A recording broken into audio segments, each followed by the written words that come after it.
Welcome to Nap Theater, the gentle sanctuary where ancient stories meet modern peace and where the timeless tales of gods and shapeshifters whisper softly to guide you toward restful sleep.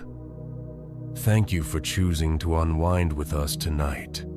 Tonight, we're floating back through the mists of old Norse legends to meet Loki, the most fascinating troublemaker in all of mythology. We'll follow this clever shapeshifter through his wildest adventures, stories of magic, mischief, and mistakes that somehow manage to be both wonderfully silly and surprisingly comforting. These are tales told not with loud drama, but with the soft rhythm of crackling fires and quiet winter nights, designed to carry your busy mind away from today's worries gently. But before we begin our peaceful journey, let's take a moment to settle ourselves for rest. Close your eyes softly and let your body sink completely into your bed or chair. Notice how you're breathing. There's nothing you need to change. Simply watch the gentle flow as air moves slowly in through your nose, filling your chest with calm mountain air, and then flowing out again, taking away any leftness from your day like a gentle breeze. Feel how completely supported you are right now. With each breath, allow yourself to let go of a little more of whatever you've been carrying. Breathe in the timeless quiet of old stories. Breathe out the rush of everyday life. Let your shoulders drop, your face soften, and your thoughts begin to slow as we prepare to wander together through the magical world where gods play tricks and everything is possible. Now, let your mind go on a peaceful adventure. You find yourself standing in the twilight realm between worlds, where the line between God and giant blurs like watercolors in rain. Here, in this liminal space, dwells perhaps the most fascinating and frustrating figure in all of Norse mythology. Loki, the shapeshifter, the trickster, the eternal knot in the otherwise orderly thread of divine existence. His very name might mean knot or tangle, which seems almost too perfect for a being whose entire existence revolves around complicating everyone else's lives. You watch as this enigmatic figure emerges from the shadows, handsome, certainly, with the kind of sharp features that suggest both intelligence and trouble brewing just beneath the surface. But appearances, as you'll quickly learn, mean absolutely nothing when it comes to Loki. He's the master of transformation, the god who can become anything or anyone. And tonight you'll witness just how spectacularly that ability can backfire. Loki's origins read like a cosmic joke that got out of hand. His father is Farbodi, a giant whose name translates to something like cruel striker, already not winning any parenting awards there. His mother is either Laufey or Nal, depending on which source you consult, and scholars still argue whether she was a goddess, a giantess, or something else entirely. Historians still argue whether Loki's mixed parentage was meant to symbolize the eternal tension between order and chaos, or if the Norse just enjoyed a good family drama as much as we do. What makes Loki truly unique isn't just his shape-shifting abilities, it's his impossible position in the Norse pantheon. He's technically a giant, one of the Jotun, the ancient enemies of the gods. Yet somehow, through a combination of cunning, usefulness, and what can only be described as cosmic nepotism, he's been adopted into the Aesir, the tribe of gods who rule from Asgard. It's like being the only vegetarian invited to a barbecue convention. You're there, you're participating, but everyone knows you don't quite belong. The relationship between Loki and Odin deserves special attention because it's beautifully, tragically complicated.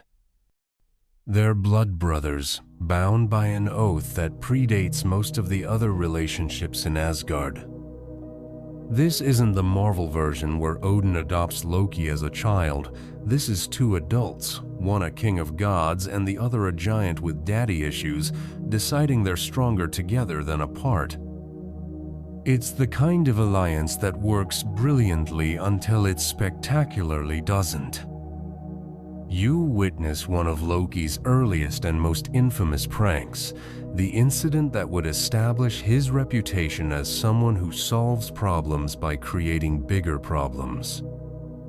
Picture this: Sif, Thor's beloved wife, possessed the most beautiful golden hair in all the 9 realms. It flowed like spun sunlight, the envy of goddesses and mortal women alike. One morning, she wakes to find herself completely bald, not fashionably short, not stylishly cropped completely, utterly bald. The culprit? Loki, naturally, who apparently thought it would be hilarious to sneak into their bedroom and shave off all of Sif's hair while she slept.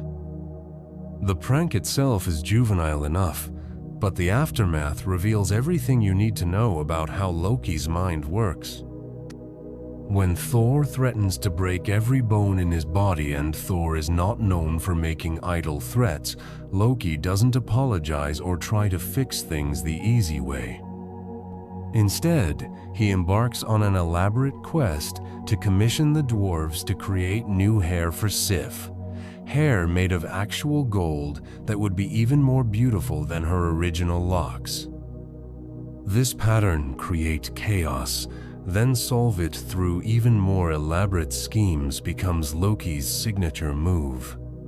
He's like that friend who borrows your car, crashes it, then somehow manages to get you a better car through a series of increasingly questionable deals involving people you've never heard of and probably don't want to meet. The Dwarven Hair Commission leads to one of the most productive shopping sprees in mythological history. Not content with just fixing Sif's hair situation, Loki convinces the dwarves to create several other magical items.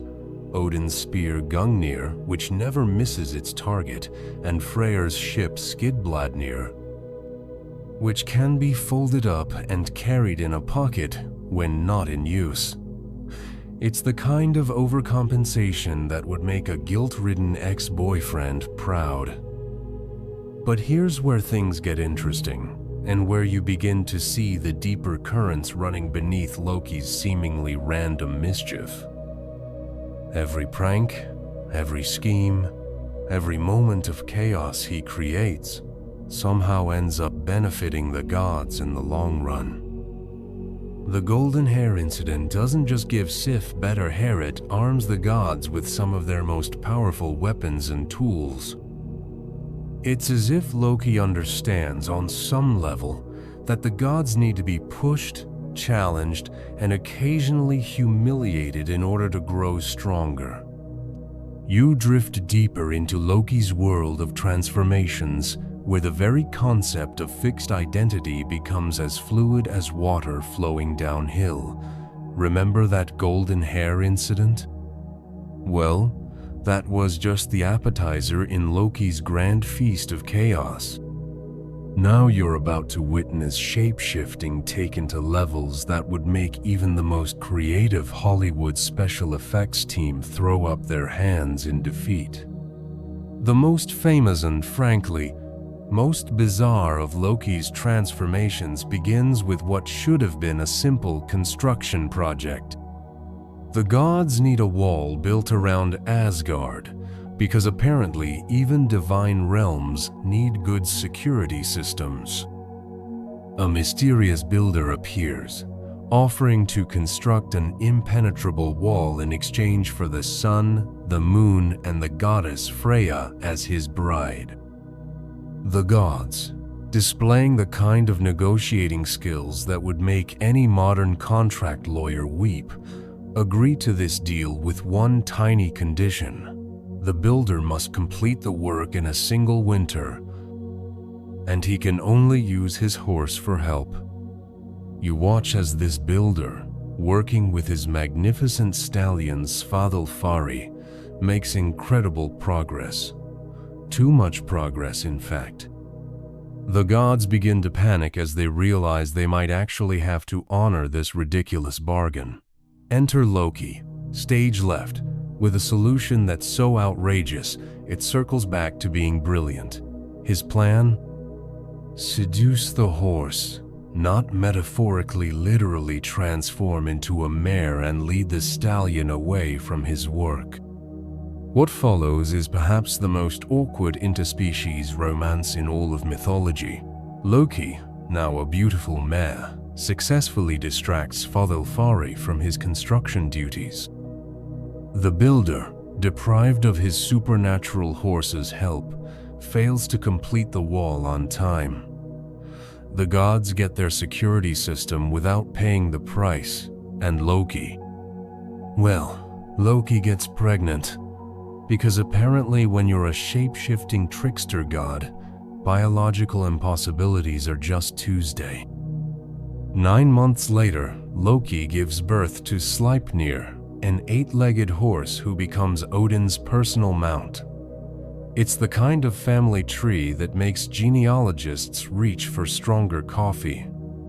Historians still argue whether this tale was meant to symbolize the fluid nature of gender roles in Norse society, or if the ancient Scandinavians just really enjoyed stories that made people do double takes around the campfire. This incident establishes a pattern in Loki's shape-shifting adventures. He doesn't just change forms for convenience or disguise, he commits fully to whatever he becomes, consequences be damned.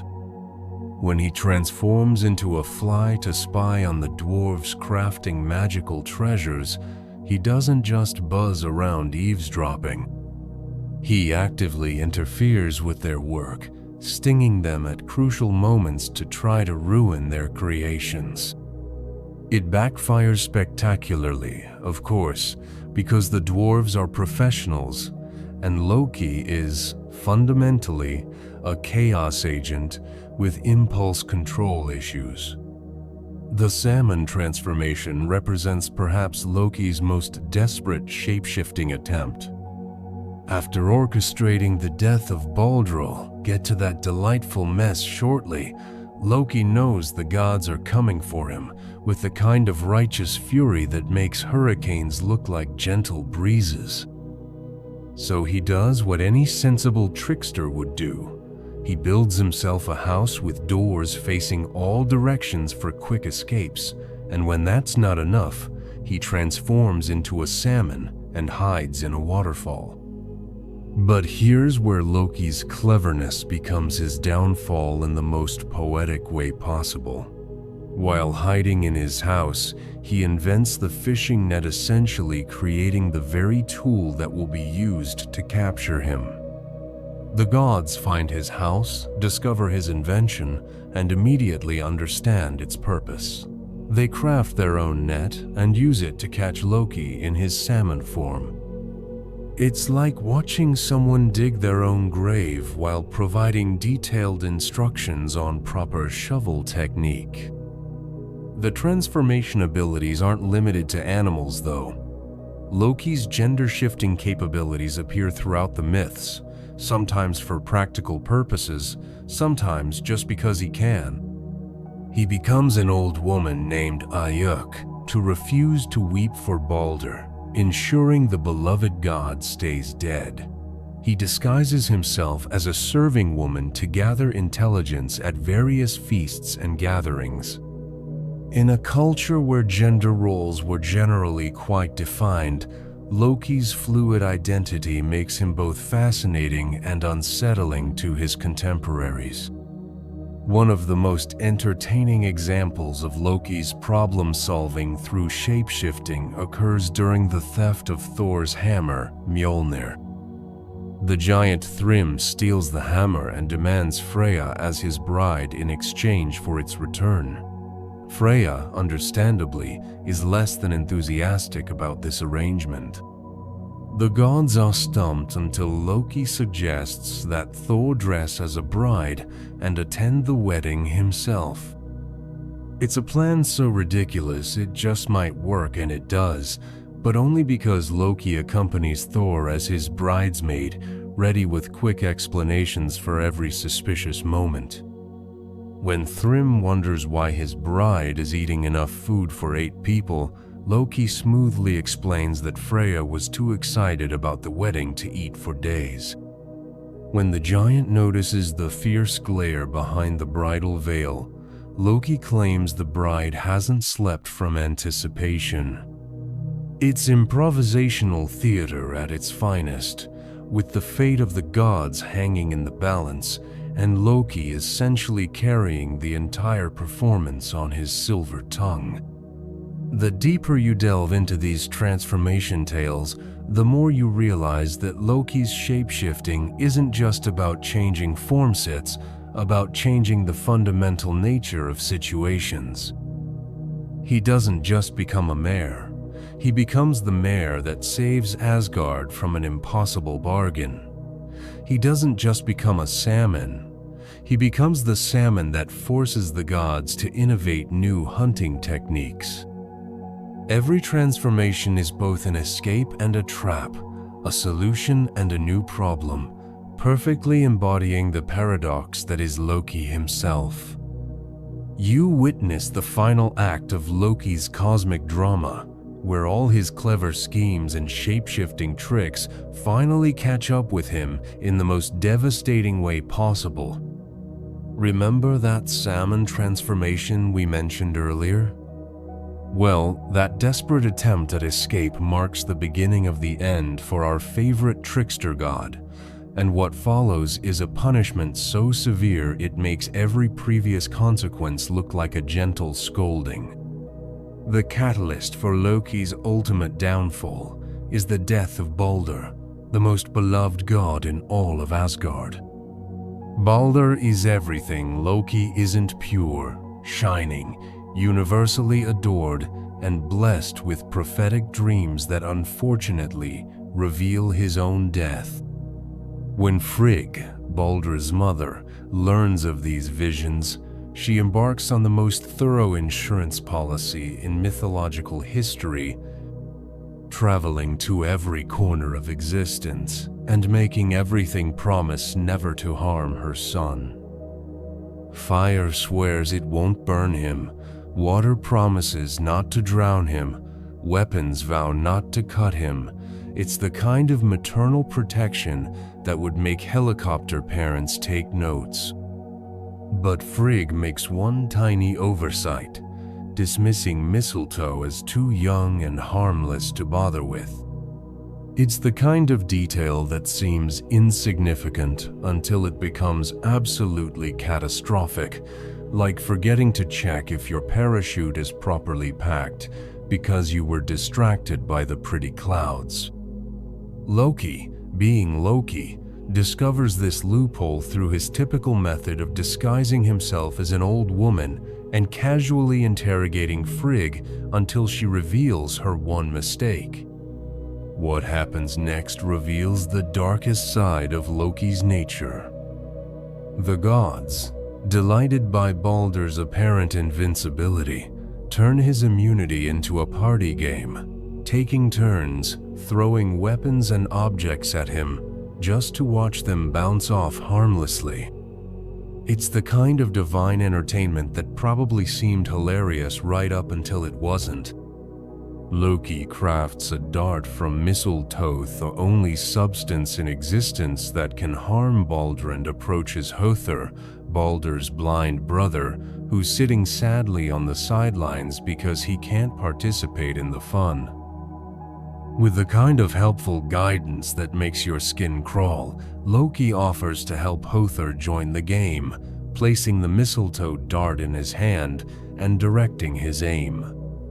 The throw is perfect, the dart strikes true, and Balder falls dead instantly. The silence that follows must be deafening the moment when laughter dies and the full weight of what's happened crashes down on everyone present.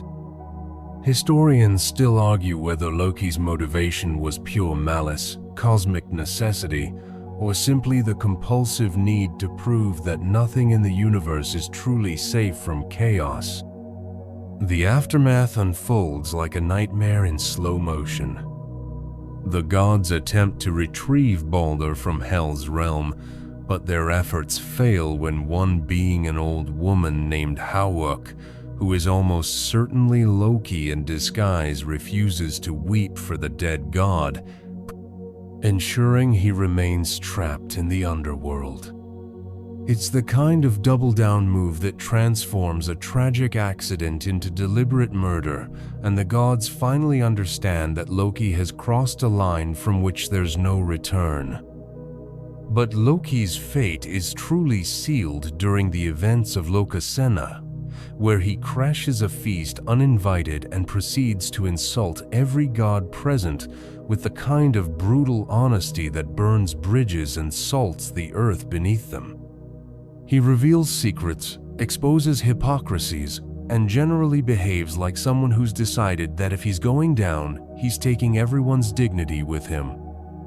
When Thor finally arrives and threatens to silence him permanently, Loki delivers one final curse and flees, transforming into that salmon we mentioned earlier. The capture itself is almost anticlimactic after all the cosmic drama. The gods track Loki to his hiding place, use the fishing net he himself invented to catch him, and drag him back to face judgment. But the punishment they devise is so cruel it makes you wonder if the gods learned their torture techniques from Loki himself. They bring Loki to a cave along with his two sons, Vali and Nari. In a twist that's horrifying even by mythological standards, they transform Vali into a wolf who immediately kills his brother Nari and tears out his entrails.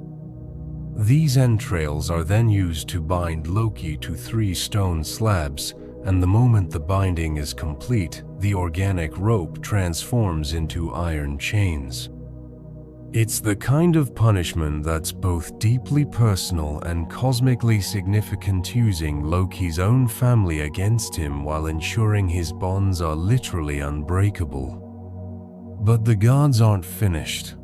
Skadi, whose father Loki helped kill, places a venomous serpent directly above Loki's face, where it drips poison onto him for eternity. The only mercy comes from Sigyn, Loki's faithful wife, who sits beside him holding a bowl to catch the venom. But when the bowl fills and she must empty it, the poison falls directly onto Loki's face, causing him to writhe in agony so violently that his convulsions create earthquakes in the mortal world. This punishment continues until Ragnarok, the end of all things, when Loki will finally break free to lead the forces of chaos against the gods in the final battle. It's a fate that's both ending and beginning, destruction and renewal, perfectly embodying the paradox that Loki represents in Norse cosmology. As you drift toward sleep, imagine the cave growing quieter, the dripping of venom slowing to match your breathing. The harsh edges of the stone soften into comfortable pillows, and Sigyn's vigil becomes a gentle lullaby that carries you toward dreams. The earthquakes fade to the gentle rocking of a cradle, and even Loki's eternal punishment transforms into something peaceful, a reminder that all stories, no matter how chaotic, eventually find their rest.